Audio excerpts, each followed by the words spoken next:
Melania Trump made a rare appearance in compliance with Section 3, subsection 2.7 of her prenuptial agreement. Good evening, New York City, our hometown. Let's seize this moment and create a country for tomorrow. In her still today,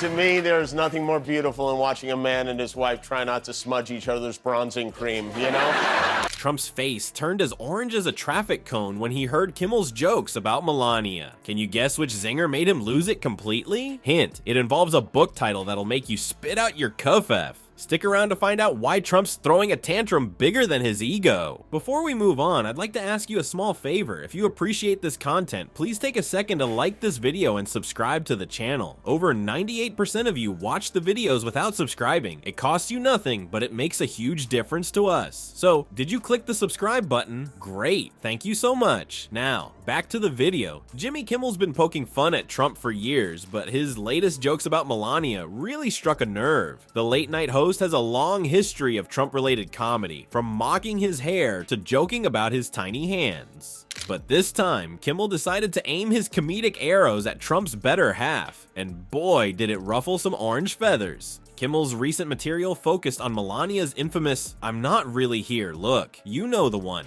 That blank stare that screams, "I'd rather be anywhere but here." This appearance, it was as if they caught her in a glue trap at Saks Fifth Avenue and dragged her there. and I gladly stand up next to you and defend her still today. This whole event, his whole platform is immigrants are dangerous, immigrants are killing our country, we have to stop the immigrants. And now, from Slovenia, please say hello to our former First Lady, Melania Trump. He quipped that Melania's expression at public events looks like she's trying to mentally transport herself to a beach in Slovenia. Ouch! But why do jokes about Melania seem to bother Trump more than others? Maybe it's because he sees her as his prized possession, like a really expensive handbag that can speak 5 languages. Or perhaps it's because deep down he knows she's way out of his league. Either way, Trump's reaction to Melania jokes is about as predictable as his spray tan routine. So what specific joke sent Trump over the edge? Kimmel hit the jackpot when he suggested a title for Melania's upcoming book, 50 Shades of Orange. Can you imagine Trump's face turning 50 shades of red when he heard that one? It's like Kimmel found the perfect recipe for a Trump tantrum. Mix 1 part Melania joke with 2 parts book title mockery, and voila. The 50 Shades of Orange zinger was the straw that broke the camel's back, or in this case, the joke that broke the president's ego.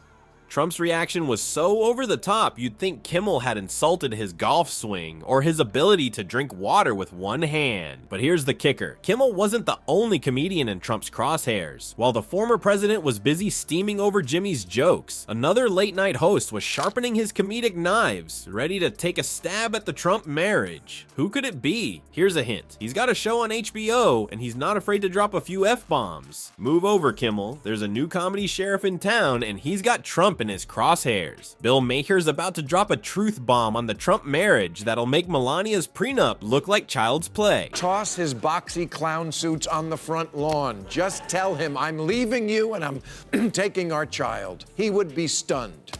We have a child? Now, I know I'm probably dreaming and Melania isn't going to do any of this, but what if she had someone to do it with? Divorce is always easier in pairs. What if you had a buddy, Melania? Mrs. Rupert Murdoch, Jerry Hall. And you two have a lot in common. Your husbands are ruining the world.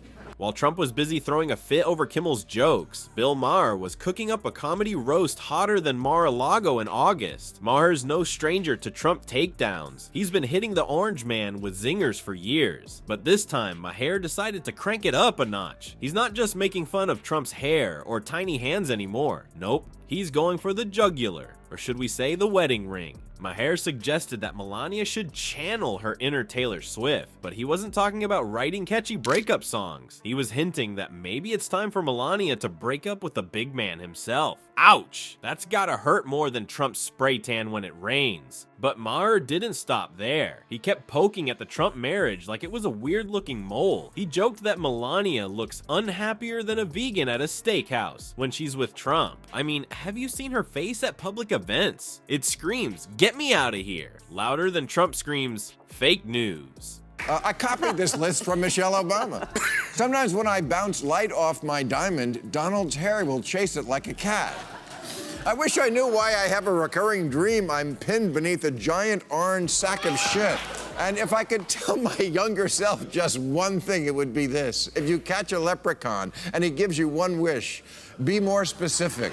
So how did Maher escalate this comedy war? He went nuclear, folks. He suggested that Melania could single-handedly end Trump's reign of terror just by walking out on him. Can you imagine? Trump's head would explode faster than his buttons after a Big Mac binge. Maher even speculated about the aftermath of a potential Melania exit. He said, imagine how nuts he would go if he had to see her in the press all the time. Trump's Twitter fingers would be working overtime, that's for sure. But here's the kicker. Maher's not just joking around. His comedy is like a sledgehammer wrapped in velvet. He's hitting Trump where it hurts, all while making us laugh. It's no wonder Trump's camp is always dismissing Meyers' jokes as unfunny. Sounds like someone can't take a joke. Trump's always been a fan of Twitter storms, but this time he decided to unleash a real storm of garbage. You won't believe what he did with a rental truck that had even his supporters holding their noses. We all know Trump loves to throw tantrums on Twitter. It's like his favorite hobby, right after golf and eating fast food. But this time, tweeting wasn't enough for old Donnie. Nope, he had to take his tantrum to the streets.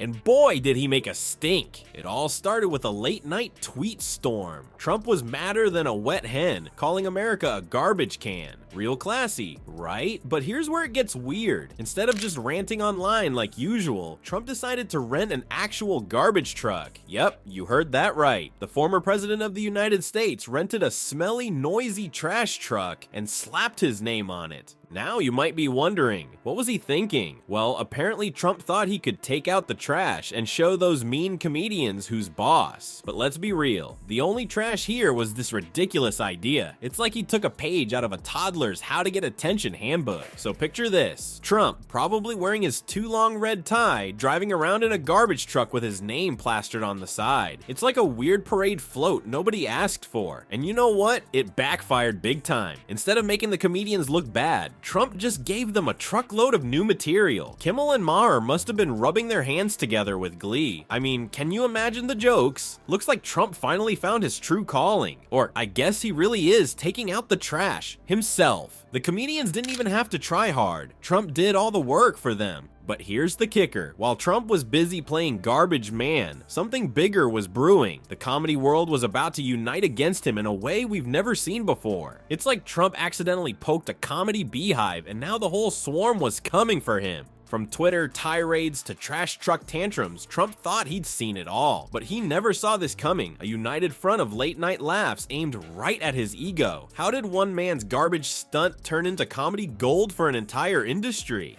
And more importantly, could these jokes actually change minds? Trump's trashy meltdown didn't just stink up the streets. It brought together late-night hosts like never before. Usually, these comedians have their own styles when it comes to political jokes. Some go for silly, some go for smart, and some just try not to ruffle too many feathers. But Trump's garbage truck adventure? That was comedy catnip for everyone. Even Stephen Colbert, who's usually all about clever wordplay, couldn't resist a good old-fashioned zinger. He quipped, Trump driving a garbage truck? Talk about taking your work home with you. Ouch. Seth Meyers got in on the action too, joking that when your presidency is garbage, you might as well embrace it. And get this, even Jimmy Fallon, the guy who usually sticks to playing games with celebs, threw some shade. He joked that Trump's new slogan was, Make America Clean Again. Looks like Grumpy Trumpy united the comedy world faster than you can say kafefe. But here's the thing, these comedians weren't just cracking jokes for laughs. They were using humor as a weapon against political bullying.